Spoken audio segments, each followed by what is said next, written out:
Friends महिला माने यही किछि नियम मानन्तु जहा द्वारा सबु बेले सुस्थ रहिबे। यही 10टी नियम मानन्तु महिला माने सबु बेले सुस्थ रहिबे।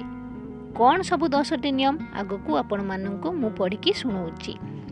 टिके टाइम बाहर करी आपण माने सुनंतु। महिलांक जीवन सर्वदा व्यस्त बहुल होइथाय।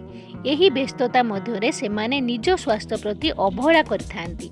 यही अवहेला जोगु किछि महिला मानक ठारे बहुत ही स्वास्थ्य समस्या देखा जाइथाय। आसंतु जानिबा यही सबु समस्यार समाधान और सबुदिन स्वस्थ रहिबार उपाय। नंबर 1, जदि आपण डाएट रे अछंती तेबे ध्यान रखंतु केवल चर्बी वृद्धिकारी खाद्य ठू ही दूर रुहंतु।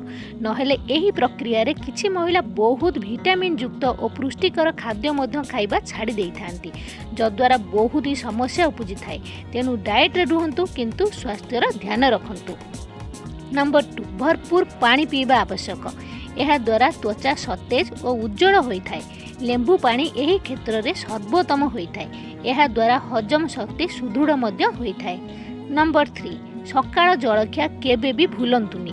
दिनर आरंभ पुष्टिकर जलखियारू करंतु। यह द्वारा शरीर सुस्थ और शक्तिशाली होता है। नंबर 4, स्वास्थ्यकर खाद्य खांतु और नियमित व्यायाम करंतु।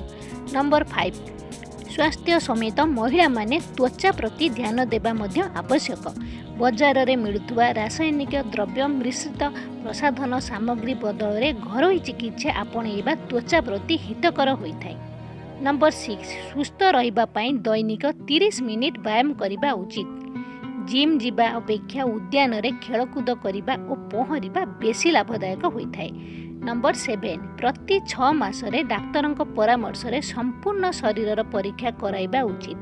किछि बड़ रोग समय थाउ थाउ जना पड़ी गले ताहार उपचार करिबा सहज होइथाय। नंबर 8, सुस्थ रहिबा पई यह जरूरी नुहे जे चर्बी युक्त खाद्य ठू सबु बेले दूरे रहिबा। बेले बेले निज मनपसंद खाद्य खाइबा आवश्यक किंतु अधिक नुहे। नंबर 9, सबु बेले चिंताग्रस्त रहिबा उचित नुहे। फल और सबुज पनीपरिबा खाइबा स्वास्थ्य प्रति बहुत उपकारी होता है। यह द्वारा सुस्थ रहिबा सहित मानसिक अवस्था मध्य भल रहे।